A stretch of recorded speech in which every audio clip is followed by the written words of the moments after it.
Anak-anak, coba kalian perhatikan kelinci-kelinci yang bergerak dengan lincah tersebut. Mengapa ya mereka bisa berlari dan melompat seperti itu? Yuk kita cari tahu bersama-sama.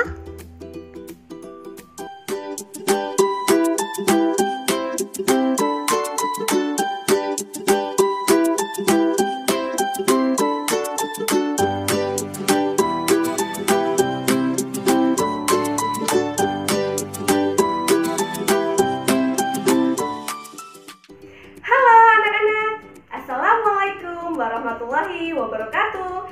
Selamat pagi dan salam sejahtera untuk kita semua. Bertemu lagi belajar bersama Bu Eka. Di video kali ini kita akan belajar kelas 5 tema 1 subtema 1 pembelajaran pertama. Nah, Bu Eka, apa sih yang akan kita pelajari hari ini? Hari ini kita akan belajar tentang organ gerak pada manusia dan hewan. Kemudian yang kedua, kita akan belajar cara menentukan ide pokok pada sebuah paragraf. Sudah penasaran? Yuk kita ikuti materinya bersama-sama. Salah satu ciri dari makhluk hidup adalah bergerak. Secara umum, gerak dapat diartikan berpindah tempat atau perubahan posisi sebagian atau seluruh bagian dari tubuh. Makhluk hidup akan bergerak apabila ada rangsangan yang mengenai sebagian ataupun seluruh bagian tubuhnya. Gerak pada manusia dan hewan menggunakan organ gerak yang tersusun dalam sistem gerak. Organ gerak berguna untuk berjalan, berlari, melompat, bersepeda, mendaki, berenang, dan sebagainya. Tahukah kamu? Ternyata organ gerak pada hewan dan manusia memiliki kesamaan. Alat-alat gerak yang digunakan pada manusia dan hewan ada dua macam, yaitu alat gerak pasif berupa tulang dan alat gerak aktif berupa otot. Kedua alat gerak ini akan bekerja sama dalam melakukan pergerakan. Kerjasama antara kedua alat gerak tersebut membentuk suatu sistem yang disebut sistem gerak. Tulang disebut sebagai alat gerak pasif karena tulang tidak dapat bergerak dengan sendirinya. Tanpa adanya alat gerak aktif yang mempengaruhi tulang, maka tulang-tulang pada manusia dan hewan akan diam dan tidak dapat membentuk alat pergerakan yang sesungguhnya.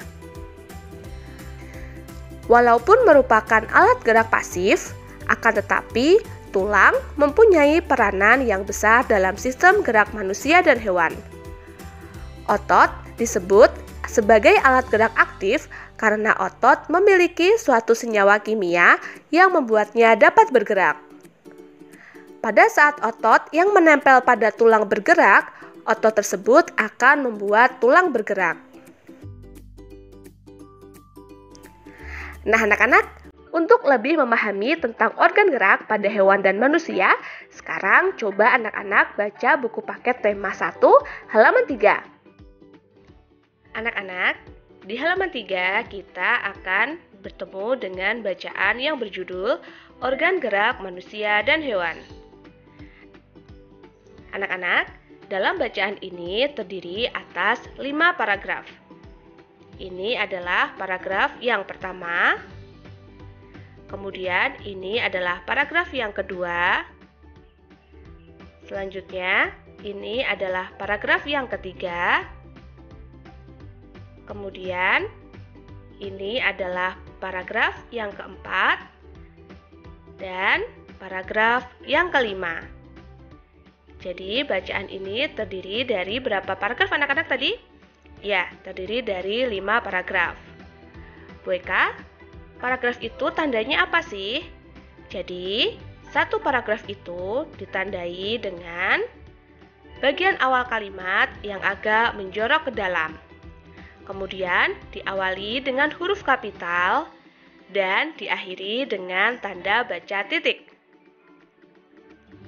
Nah, anak-anak, masing-masing paragraf ini tersusun atas satu kalimat utama dan beberapa kalimat pengembang. Nah, anak-anak, contohnya di paragraf yang pertama ini. Nah, kalimat utamanya terdapat di kalimat pertama, yang berbunyi, salah satu ciri dari makhluk hidup adalah bergerak. Nah, sisa kalimatnya sampai tanda titik yang terakhir merupakan kalimat pengembang. Coba anak-anak hitung, kalimat pengembang dalam paragraf pertama ada berapa? Iya, ada 2 kalimat pengembang. Ini merupakan kalimat pengembang yang pertama, kemudian ini adalah kalimat pengembang yang kedua.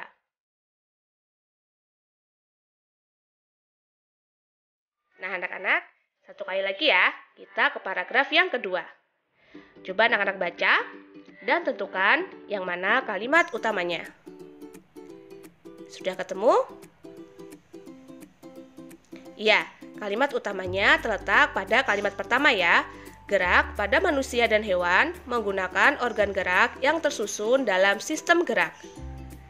Kemudian, kalimat pengembangnya, organ gerak berguna untuk berjalan, berlari, melompat, meloncat, memegang, menggali, memanjat, berenang, dan sebagainya. Jadi, di paragraf kedua terdiri dari 1 kalimat utama dan 1 kalimat pengembang. Kuncinya, dalam 1 paragraf itu hanya terdapat 1 saja kalimat utama. Begitu ya anak-anak. Masing-masing paragraf tersusun atas ide atau gagasan pokok ditambah dengan kalimat-kalimat pengembang. Nah, apa itu ide pokok? Apakah anak-anak ada yang tahu? Iya, ide pokok adalah gagasan yang menjadi dasar pada sebuah paragraf. Nah, ide pokok ini memiliki nama lain atau nama kembaran anak-anak. Ide pokok disebut juga dengan gagasan utama, pokok pikiran, dan pikiran utama. Nah, jadi anak-anak tidak perlu bingung ya, karena ide pokok ini memiliki 3 nama lain. Yaitu, Bu Eka ulangi lagi, gagasan utama, pokok pikiran, dan pikiran utama. Ide pokok ini disajikan ke dalam bentuk kalimat utama. Nah, kalimat utama ini akan diikuti oleh beberapa kalimat pengembang. Nah, jika ide pokok tadi memiliki 3 nama kembaran, sedangkan kalau kalimat pengembang ini memiliki nama lain yaitu kalimat pendukung.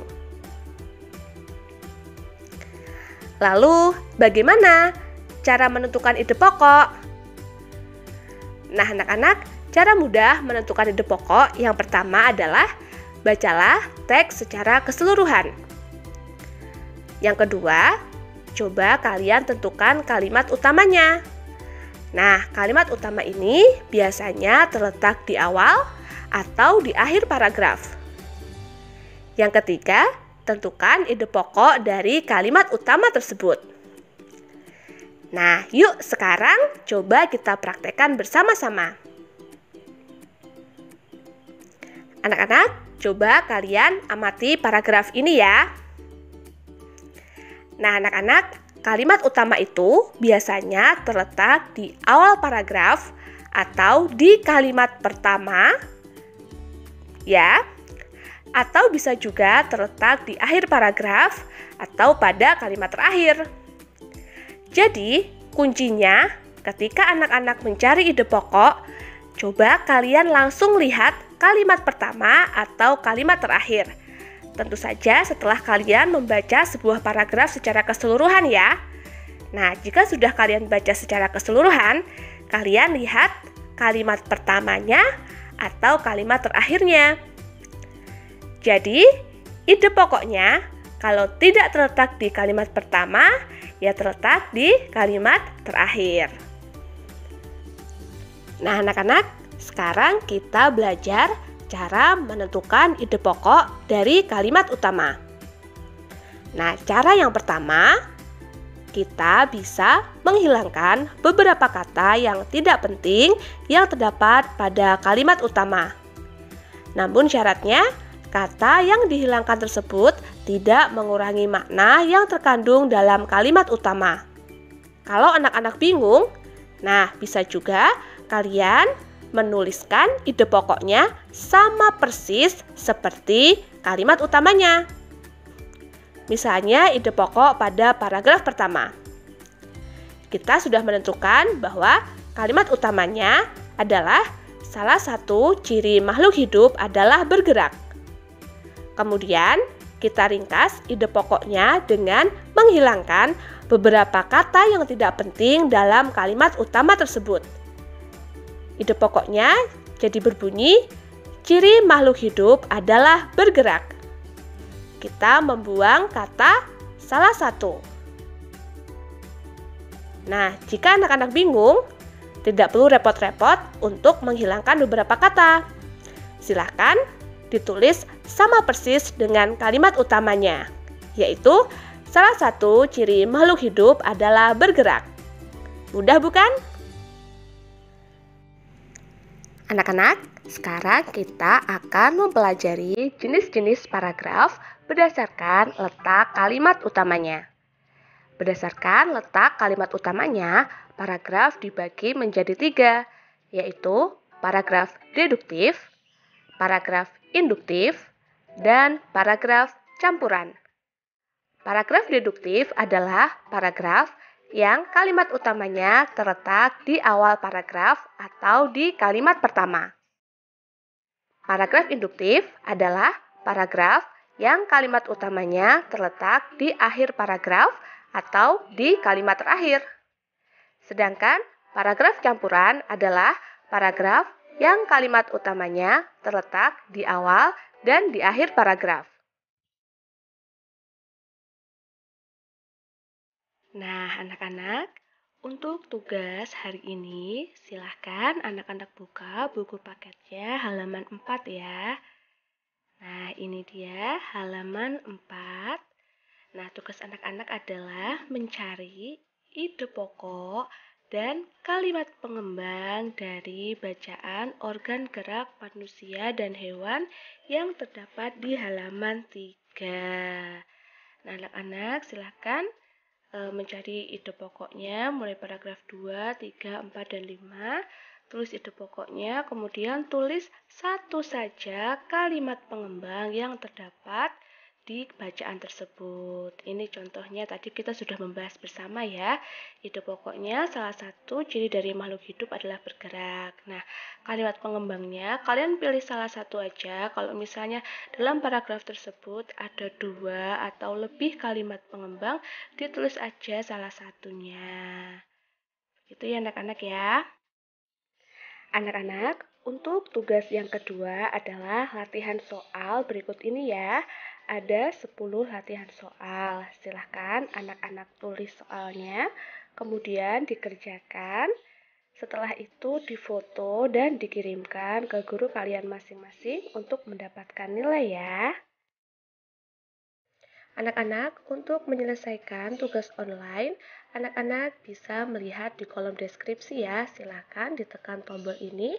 Kemudian kalian akan langsung bertemu dengan link kuis soal online. Nah, dengan mengerjakan soal ini, anak-anak nilainya nanti akan langsung keluar.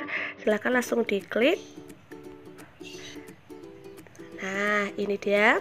Silakan anak-anak isi sesuai dengan nama lengkapnya. Misalnya Eka Nur Viana Fatmawati. Asal sekolahnya kalian tulis sesuai dengan asal SD kalian ya. Nomor absennya misalnya 17. Kemudian klik berikutnya. Setelah itu silahkan anak-anak menjawab pertanyaan berikutnya dengan teliti ya. Sudah siap? Let's go. Nah, silahkan anak-anak mengerjakan. Nah, anak-anak, jika sudah selesai, maka jangan lupa kalian untuk klik ya. Ini diklik tombol kirim. Nah, apabila sudah terkirim, jawaban kalian sudah tersubmit di sistem, maka kalian akan mendapatkan ucapan seperti ini. Selamat, kamu sudah berhasil menyelesaikan kuis hari ini. Jangan lupa lihat skormu ya. Kemudian kalian bisa klik lihat skor. Nah, untuk melihat perolehan skor kalian. Nah, ternyata kamu dapat 100. Nah, ini ada review jawabannya, apakah jawaban kalian benar atau salah. Begitu ya anak-anak ya. Selamat mencoba.